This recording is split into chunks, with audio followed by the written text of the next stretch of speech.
नमस्कार मित्रांनो. आपण सध्या मीटिंग न करता म्हणजे सध्या मीटिंग करता येत नाही म्हणून आपण यूट्यूबच्या माध्यमातून आपल्या सर्व सभासदांपर्यंत माहिती पोहोचवण्याचं काम करतोय.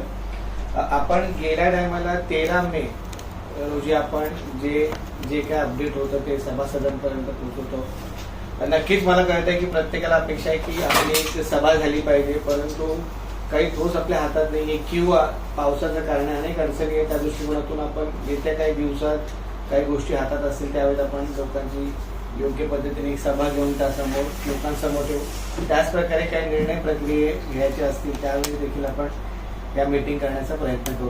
पण सध्या जे काही चाललेले आहे त्या सगळ्या घडामोडी तुम्हाला तुमच्यापर्यंत पोहोचवण्याचा अधिक प्रयत्न असेल. माझ्यासोबत आज आपल्या मजासवाडी सर्वजनीय निर्माण संस्थेचे अध्यक्ष संजय म्हणे देखील आहे. तर बरे साहेब, आपण गेल्या टायमाला NCLT बद्दल आणि इतर आपल्या सगळ्या गोष्टींबद्दल सांगितलं.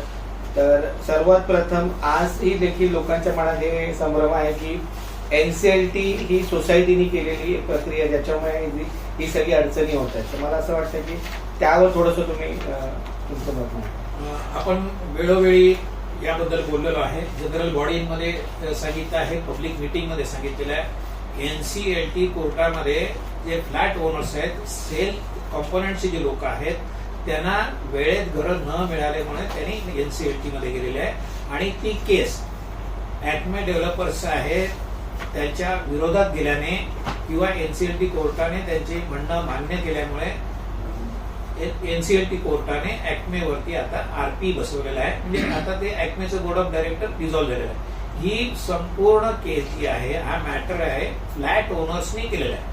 हा, त्यांना ते का करायला भाग पडलं की त्यांना त्यांची घरं मुदतीमध्ये मिळाली नाही. आता मुदतीमध्ये घरं नाही मिळाली कारण काय, याच्यावरती स्टॉप वर्क आहे आणि आपला बिल्डर जो आहे हा अकार्यक्षम आहे. त्यामुळे आपला प्रोजेक्ट रखडलेला आहे, त्याचबरोबर सेल कॉम्पोनंटचं रखडलेलं आहे. त्यामुळे ही सर्व प्रक्रिया झालेली आहे आणि आजची जी परिस्थिती आहे, ऍक्मेवरती NCLTची कारवाई होऊन त्या ठिकाणी RPची नेमणूक झालेली आहे. आता त्याच प्रकारे आज सेल आणि विकासकामध्ये आहेत. आपल्याकडून देखील आपण NCLT मध्ये आपलं एक ऍप्लिकेशन केलंय की आपलं देखील जे म्हणणं आहे म्हणा किंवा आज न्यूजपेपरमध्ये जेव्हा त्यांनी फॉर्म जी अनाऊन्स केलं RP कडून, त्याच्यात असा उल्लेख केला की ही प्रॉपर्टी ऍक्टिव्हिटी डेव्हलपमेंटसाठी दिलेली गेलेली आहे. त्या पद्धतीने आपण त्याची एक ऍप्लिकेशन देखील केलंय. तर लास्ट टाइम आपण त्याच्यावर बोललो, पण आज मला वाटतं आपण ते सबमिट पण केलंय. तर त्याबद्दल पण थोडं NCLTच्या या प्रोसेसमध्ये ज्यावेळी EOI आहे किंवा त्याची जी प्रोसेस आहे पुढची, त्याच्यामध्ये त्यांनी एक पब्लिक नोटीस द्यायला लागते आणि त्या डेव्हलपरची लायबिलिटी काय आणि ऍसेट काय आहे हे त्यांना जाहीर करायला लागतं. तो फॉर्म जी ज्या वर्तमानपत्रामध्ये पब्लिश दिला त्याच्यामध्ये त्यांनी म्हटलं की ऍक्मे रिअलिटीची जी प्रॉपर्टी आहे, जी ऍसेट आहेत, हा आपला सर्वोदय नगरचा प्रोजेक्ट आहे. तर आपण त्याला आव्हान दिलेलं आहे की हा संपूर्ण प्रोजेक्ट ही तुमची या बिल्डरची प्रॉपर्टी नाहीये, कारण ही लँड म्हाडाची आहे आणि ही मालकी सोसायटीची आहे. डेव्हलपमेंट राईट्स डेव्हलपर म्हणून फक्त आम्ही ऍक्मेला अपॉइंट केलेलं आणि ही बाब आपण NCLTच्या म्हणजे ते कोर्ट आहे त्यांच्या निदर्शनास आणलेलं आणि आपण त्यांनी क्लेम केलंय की ज्या वेळी RP जेव्हा ऍसेटचा उल्लेख करतील त्यावेळी हा ऍसेट पूर्णपणे सोसायटीचा आहे किंवा त्याच्यावर सोसायटीचा अधिकार आहे असं बोलावं. त्यांनी त्यांचा क्लेम करू नये अशा पद्धतीचं ऍप्लिकेशन आपण NCLT कोर्टामध्ये मुदतीमध्ये केलेलं आहे. त्याच प्रकारे आज NCLT मध्ये क्लेम्स देखील, जसं क्रेडिटर्स आपला क्लेम करतात, आपण एक ऑपरेशनल क्रेडिटर आहोत, आपण देखील आपलं क्लेम्स करत होतो. मला वाटतं आपण गेल्या टायमाला क्लेम्स मध्ये त्यांच्या काही प्रश्न होते त्याला देखील आपण उत्तर दिलं आणि मला वाटतं आपण सबमिट देखील केलं आता क्लेम्स बद्दल. बरोबर आहे. पूर्वी आपण त्यांच्या प्रोसेस प्रमाणे आपला जो क्लेम आहे, आपण थकीत घरभाडे आहे, थकीत मेंटेनन्सचे चार्जेस आहेत, थकीत सर्व्हिस चार्जेस आहेत, याचा आपण क्लेम केला होता. परंतु आमच्या कायदेशीर सल्लागारांच्या सल्ल्यानुसार आपण त्या व्यतिरिक्त आपली जी कन्स्ट्रक्शन आपल्याला जे फ्लॅट बनवून द्यायचे, कन्स्ट्रक्शन कॉस्ट आपल्याला संपूर्णपणे आपला फ्लॅट बांधून त्यांनी द्यायचा आहे आणि त्यासोबत विकास करारनाम्यामध्ये ज्या अमेनिटीज सुखसोयी बोललेल्या आहेत, इन्क्लुडिंग आपला 15% FS आहे, ते संपूर्ण डेव्हलपमेंट अग्रीमेंटमध्ये ज्या गोष्टी मान्य केलेल्या आहेत, त्यात अमेनिटीज असतील किंवा बेनिफिट्स असतील, तर संपूर्ण क्लेम आपण NCLT मध्ये दाखल केलेला आहे. आणि त्याच प्रकारे जी लोक घराच्या बाहेर आहेत त्याचं देखील आज आपण तोडले गेले घर, त्याचा देखील क्लेम आहे, त्याचा उल्लेख त्यात आपण केलेला आहे. आपण ते संपूर्ण 579 मध्ये आपण ब्रेकअप दिलंय. जागेवर किती आहेत, रिहॅब किती झालेत आणि जे बाहेर आहेत ते संपूर्ण माहिती आपण कोर्टाला दिलेली आहे. त्याच प्रकारे आज NCLT मधला एक भाग म्हणजे की EOI process, expression of interest मध्ये आपण गेल्या वेळी सांगितलं की काही विकासकांनी ते रजिस्ट्रेशन प्रोसेसमध्ये EOI प्रोसेसमध्ये नोंद घेतली आहे. तर मला असं वाटतं की आज आपल्याकडे काही विकासक म्हणजे NCLT मध्ये जे विकासक आलेले आहेत त्याच्याबद्दल देखील आपल्याकडे माहिती आलेली आहे. त्याच्याबद्दल आपण थोडंसं सांगू. आणि त्याच प्रकारे मला असं वाटतं की आपण सातत्याने प्रत्येक ऍडमिनिस्ट्रेटिव्ह बॉडीशी संपर्कात राहणं गरजेचं आहे. तसं मला वाटतं तुम्ही RPच्या संपर्कात पण आहात, तर त्याच्याबद्दल पण थोडंसं आपण लोकांसमोर ठेवूया. खरं तर ही NCLTची जी प्रोसेस आहे EOI, ज्या विकासकांना, ज्या बिल्डर लोकांना हा प्रोजेक्ट करण्यात इंटरेस्ट आहे, करू इच्छितात, त्यांना ती एक प्रोसेसमध्ये त्यांचं ऍप्लिकेशन त्यांनी NCLT मध्ये द्यायचं असतं, म्हणजे RP कडे द्यायचं असतं. त्याच्यामध्ये मागच्या व्हिडिओमध्ये आपण बोलल्याप्रमाणे काही टॉपचे बिल्डर त्याच्यामध्ये आलेले आहेत. आपण त्याची नावं त्यावेळी डिक्लेअर केली नव्हती मला वाटतं. आज आपल्याकडे अधिकृतपणे ती नावं आहेत. कमलेश मित्र यांनी ती तू वाच. तत्पूर्वी मी सांगेन की आम्ही वारंवार RPच्याही सानिध्यात आहोत. काही गोष्टी ऑफिशियली डिस्क्लोज करता येत नाहीत, पण आपण मेजर स्टेक ओनर आहोत. आपला प्रोजेक्ट आहे, त्यामुळे काही गोष्टी आपल्याला माहिती मिळते. त्याप्रमाणे या प्रोसेसमध्ये हे डेव्हलपर्स आलेले आहेत टॉपचे. मला वाटतं कमलेश तू जे एक 8-10 नावं वाचून दाखव जे टॉपचे आहेत. म्हणजे एक आहे की रोमेल आहे, ज्यांचं आपल्या मला वाटतं तबेल्याच्या समोर जोगेश्वरी त्यांचं काम देखील चालू आहे. ओबोरा आहे, दोस्ती रिअलिटी आहे, अशर व्हेंचर आहे, रौनक आहे, लक्षद्वीप आहे, मंत्रा आहे, DTC आहे. त्याच प्रकारे रिसर्जंट प्रॉपर्टीज, अशा मिळून एक 14 डेव्हलपर्सनी EOI प्रोसेसमध्ये स्वतःची नोंद केलेली आहे. आणि मला वाटतं पुढची प्रक्रिया सध्या सुरू आहे. समाधानाची बाब म्हणजे RPशी बोलतानाही त्यांनी समाधान व्यक्त केले की हे टॉपचे बिल्डर जे आहेत, ज्यांचे फायनान्शियली, टेक्निकली आणि ब्रँड आहेत, असे डेव्हलपर आपल्याकडे आलेले आहेत. त्याच्या पुढची जी प्रोसेस असते त्याच्या ड्यू डिलिजन्स चालू आहे. कोणताही प्रकल्प प्रोजेक्ट करताना डेव्हलपर आपल्या पद्धतीने लिगली, टेक्निकली वायबल आहे, आणखी काही गोष्टी असतात त्या सगळ्या तपासून बघत असतात. त्यांची टीम त्याच्यावरती काम करत असते आणि त्यांना दीड महिन्याचा टाइम दिला जातो. तर या प्रोसेससाठी त्यांनी 12 जुलै पर्यंतचा टाइम दिलेला आहे. आणि हे डेव्हलपरना त्यांचा जो डेटा असतो त्यांनी तो शेअर केलेला आहे, ते पण इलेक्ट्रॉनिकली. आता सध्या हार्ड कॉपीज कोणी देत नाही, इलेक्ट्रॉनिकली तो डेटा शेअर केलेला आहे. त्यांचं ड्यू डिलिजन्स चालू आहे. ही मुदत दिलेली आहे ती 12 जुलै पर्यंत आहे. शक्यता आहे काही डेव्हलपर याच्यामध्ये आणखी वेळ घेऊ शकतात, पण त्यांना ते स्टडी करायला लागतं पूर्णपणे. आणि हे झाल्यानंतर प्रत्यक्षात ते आपला जे स्टेक होल्डर आहेत, जसं टेनंट आहेत, HDFC बँक आहे, फ्लॅट ओनर्स आहेत, त्यांचे क्रेडिटर्स असतील किंवा इतर को डेव्हलपर्स आहेत, त्यांच्याशी कशा पद्धतीने सेटल करणार आहेत, HDFCला किती पैसे देणार आहेत, टेनंट्सला काय काय देणार आहेत, या सर्व संपूर्ण तपशील त्या आताच्या त्यांचे जे ड्यू डिलिजन्स झाल्यानंतर तो RP कडे जाईल. RP तो त्यांच्या COC मध्ये ठेवला जातो. आणि ते COC ज्यांचं प्रपोजल चांगलं आहे, व्हायबल आहे आणि लिगली, टेक्निकली म्हणजे सूट होतं किंवा पुढे त्याला चॅलेंज केल्यानंतर त्याचे NCLT कोर्टाला ती मान्य होईल, अशा पद्धतीने फुलप्रूफ प्रोसेसमध्ये त्याच्यामधून ते डेव्हलपर सिलेक्ट केले जातील. पण त्याला ही 12 जुलैचं त्यांचा मुदत आहे, ती कदाचित वाढवून दिली जाईल. आणि त्यानंतर त्यांचे प्रस्ताव काय आहेत ते आपल्याला शक्यतो कळू शकतील. आणि त्याच प्रकारे हे विकासक निवडण्याची राईट सोसायटीकडे नसतील, कारण ही एक NCLT प्रोसेस आहे. परंतु आपल्या पुनर्विकासामध्ये ज्या काही गोष्टी आपल्याला लागणार आहेत किंवा जे झाले पाहिजे त्याची कुठे ना कुठे त्याचा योग्य विचार केला जाईल आणि त्या पद्धतीने पुढे त्या गोष्टींना करतात. खरं पाहिलं तर हे डेव्हलपर त्यांचं जे हा प्रपोजल ड्यू डिलिजन्सच्या नंतर प्रपोजल देतील त्यावेळी नक्कीच त्यांनी आपला सर्व डेव्हलपमेंट अग्रीमेंट, आपल्या लिगल बॅटल आपण जे केलेल्या आहेत, आपल्या मागण्या काय आहेत, आपल्या अडचणी काय आहेत, त्याचा नक्की अभ्यास केला असेल. कारण या प्रोजेक्टच्या भरोशावरतीच, या प्रोजेक्टवरतीच ते बाकीच्या क्रेडिटरना सेटल करणार. तर याच्यामधून जर त्यांना जे काही मिळणार आहे, उत्पन्न मिळणार आहे, ते त्यांचा फायदा अमुक सगळं कन्सिडर केल्यानंतर त्या इतर लोकांना सेटल करणार आहे. त्यामुळे आपल्याशी ते बोलतीलच किंवा त्यांना संपूर्ण माहिती असेल, अधिक माहिती त्यांना आवश्यक नसतील तर त्याचं ते प्रपोजल देतील. पण प्रत्यक्षात बहुतेक वेळा ते आपल्याला कनेक्ट होतील असं आपल्याला वाटतं. आता त्याच प्रकारे लोकांमध्ये एक संभ्रम आहे की 12 वर्ष एक परमिशन दिली जाते तुम्हाला हाईटची. आज आपल्या इथे 91 मीटरची हाईट आहे, ती नोव्हेंबर 2026ला संपणार आहे. आता लोकांमध्ये हा प्रश्न आहे की आता कोण येणार, काय होणार, म्हणजे ह्याबद्दल पण लोकांमध्ये एक संभ्रम निर्माण झालाय. तर त्या दृष्टिकोनातून आपल्याकडे काही लोकांशी आपण बोललो पण आहोत आणि त्या दृष्टिकोनातून काय लोकांकडे हा विषय आजचा नाहीये.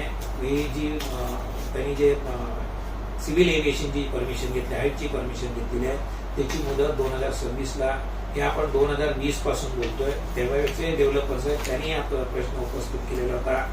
त्यावेळी त्यांनी 3.5 FSI कंझ्युमरसाठी एवढी हाईट पाहिजे, परंतु आपला प्रोजेक्ट 2.5 FSI वरती पूर्ण होणार होता. तर या सगळ्या गोष्टी काही आहेत, ते नाकारता येणार नाही.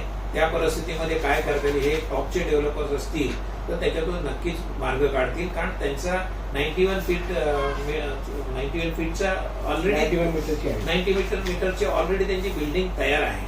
तर या काही गोष्टी आहेत. हे आता मला असं कळलं की ती त्यांच्या सीओसीच्या मीटिंगमध्ये डिस्कशन झालेलं आहे. आपण अनेक वेळा जनरल बॉडीमध्ये बोललोय.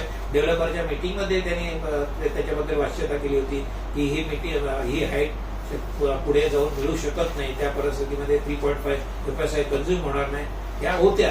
परंतु अनेक टॉपच्या डेव्हलपरशी बोलल्यानंतर किंवा आमच्या PMCशी बोलल्यानंतर आपण जनरल बॉडीमध्ये सुद्धा हा प्रश्न उपस्थित केला होता.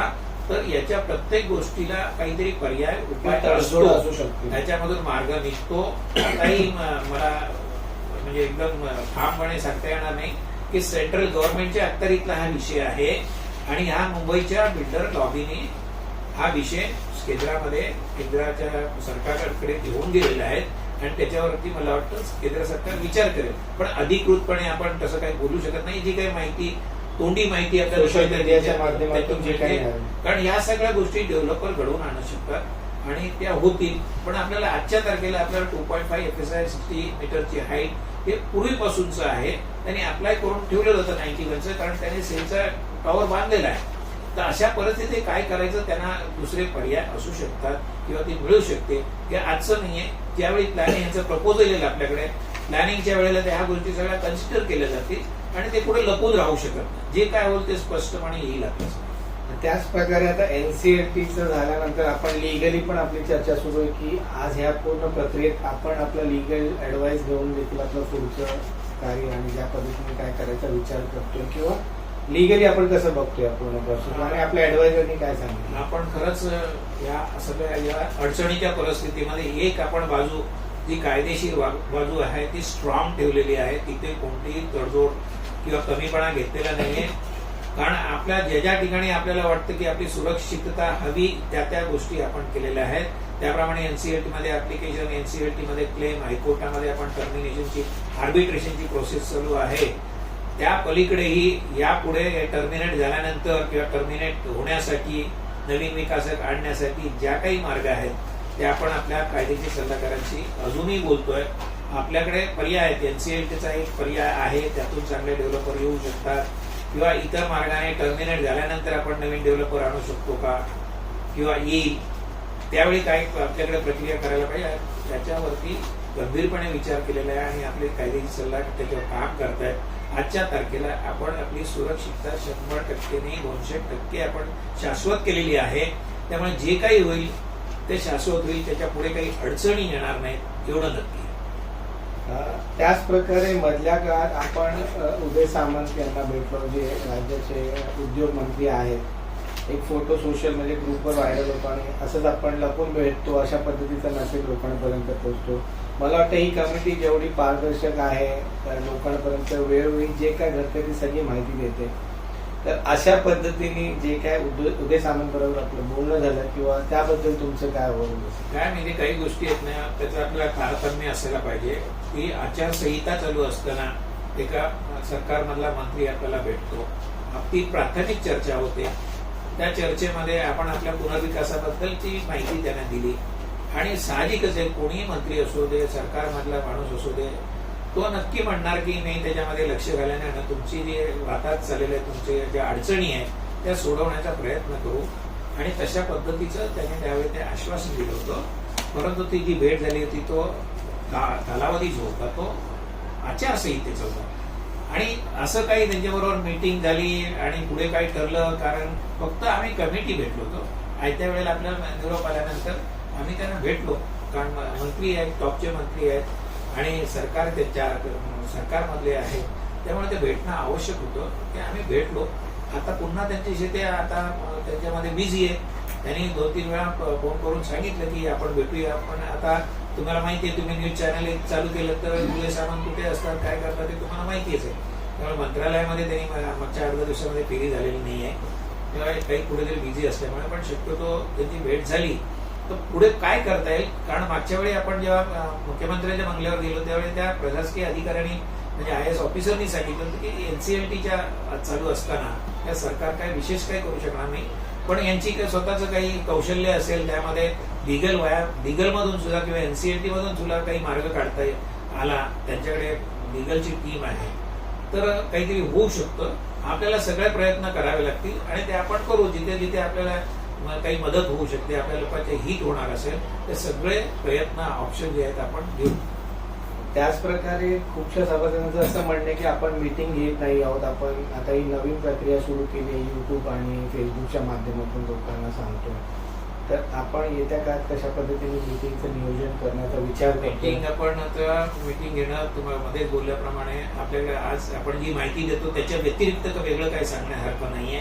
सध्या पावसाचे दिवस सुद्धा आहेत, आपल्याला हॉल सुद्धा आता आपण ओपन मध्ये करत होतो तसं करणं शक्य होणार नाही. दुसरी गोष्ट अशी आहे की ज्या लोकांना संभ्रम आहे, शंका आहे, माहिती करून घ्यायची आहेत ना, त्यांना आम्ही नेहमी आवाहन केलं, तुम्ही ऑफिसमध्ये आठवडाभर आम्ही 7 दिवस इथे असतो.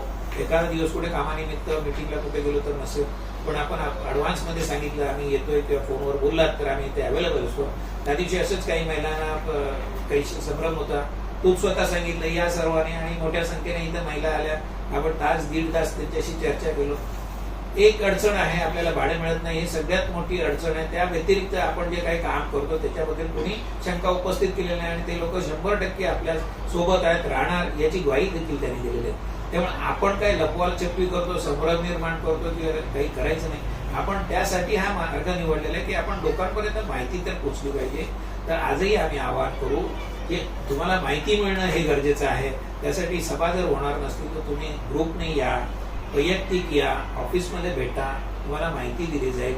आणि मला वाटतं आपण जास्तीत जास्त माहिती या आता युट्यूबच्या माध्यमातून, व्हिडिओच्या माध्यमातून आपण देतोय.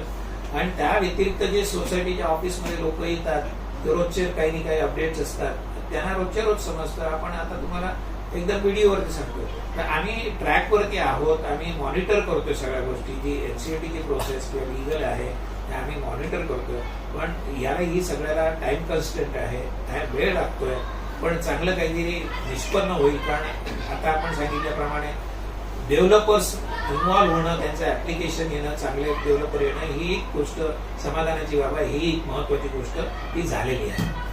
त्याचप्रमाणे त्या दिवशी महिलांनी देखील कशी सूचना केलेली ती देखील आपण, तर मला वाटतं हे एक चांगलं आव्हान देखील आपण सर्व सभासदांना करू शकतो की ज्यांच्याकडून ही काही गोष्ट पॉसिबल आहे ते मला वाटतं आपण लोकांसमोर द्यावं.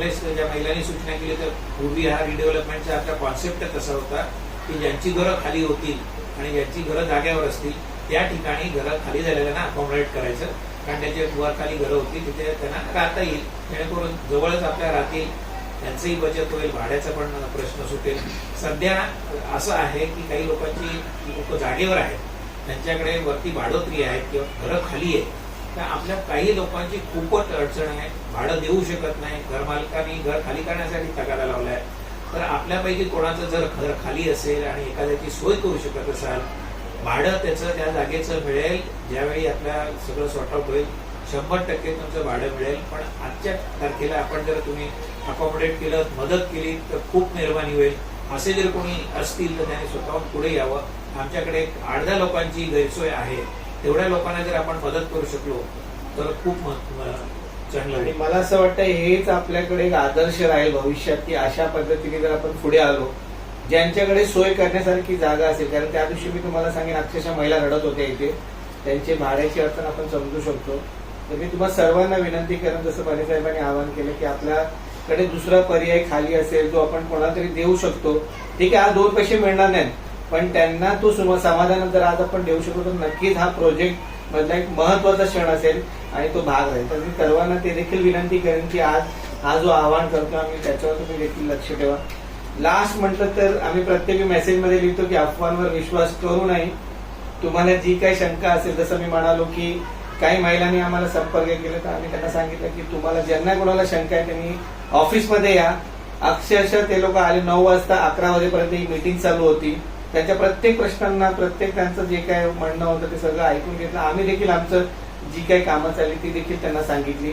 तर माझी प्रत्येकाला विनंती असेल की तुमच्या मनात कुठेही शंका येत असेल तर ही एक ऍडमिनिस्ट्रेटिव्ह बॉडी आहे जी सगळं कागदपत्र करते. त्यांना माहिती असते की सध्या काय चाललंय, कुठे काय चाललंय. काही अफवा सध्याच्या आता बसायच्या अगोदर 2-3 अफवा आमच्या कानावर आल्या पण परंतु त्याच्यावर मी काही रिमार्क देणार नाही. तर अशा वेगवेगळ्या अफवा येत असतात, परंतु जोपर्यंत आम्ही त्याची पूर्णतः खात्री करून घेत नाही तोपर्यंत त्याच्यावर आम्ही बिलकुल रिॲक्ट करत नाही. आज जे काय आम्ही म्हणतोय त्याच्याबद्दल माहिती आहे म्हणून आम्ही ते सगळं म्हणतोय. तर मी तुम्हाला सर्वांना विनंती करीन की कोणत्याही अफवांवर विश्वास करू नये. आणि मी बने साहेबांना लास्ट एक शब्द म्हणेन की तुम्हाला जर काही आव्हान किंवा काही बोलायचं असेल तर बोलू शकता. नाही, एकच आहे, अडचणी आहेत लोकांच्या. अडचणी म्हटल्यानंतर खूप अडचणी आहेत, आम्ही अनुभवतोय. लोक समोर आम्हाला भेटतात, फोनवर बोलतात. आपण त्यांच्याकडे बघितल्यानंतर आपल्याला कल्पना येते कुठल्या परिस्थितीतून लोक जात आहेत. काही लोक मी मागच्या जनरल बॉडीमध्ये म्हटलं तसं व्यक्त होत नाही, ते कसे मॅनेज करतात त्यांचं त्यांना माहिती आहे. खूप अडचणी आहेत, आम्ही आमच्या पद्धतीने मदत केलेली आहे. पण शेवटी कुठेतरी सॅच्युरेशन पॉईंट येतो. मदत ही जास्त म्हणजे अपेक्षा लोकांच्या जास्त आहे. अनेक लोकांना अडचणी वाढल्या जातात. काही वेळ लोकांनी मॅनेज केलेलं आहे, पण येत्या काळामध्ये काहीतरी मार्ग निघेल. आम्ही आमचे प्रयत्न चालू ठेवलेले आहेत. खूप अडचणीचा प्रकल्प आहे आणि देवाच्या कृपेने पुढे काहीतरी चांगला मार्ग दिसतोय. तर आम्ही सगळ्यांना आता पुन्हा तेच आवाहन करेन की संयम ठेवा, तब्येती सांभाळा, जे काय होईल ते चांगलं होईल, त्याच्यामध्ये निश्चिंत राहा. ही जी कमिटी आहे, ही टीम आहे, तुमच्या हिताला बाधा येऊ देणार नाही, ही मी पुन्हा एकदा ग्वाही देतो. आणि हा प्रोजेक्ट लवकरात लवकर पूर्ण होण्यासाठी सुरुवात आता एक निश्चित आहे, ज्या दिवशी सुरुवात होईल त्या दिवसापासून तो अखंड राहील. कारण ऐरे कोणी डेव्हलपर नसतील एवढी मात्र खात्री बाळगेन. धन्यवाद बने साहेब. तर मी सर्वांना विनंती करीन की तुमचे काही शंका असेल, काही असेल, तुम्ही ऑफिसमध्ये येऊन भेटा. धन्यवाद.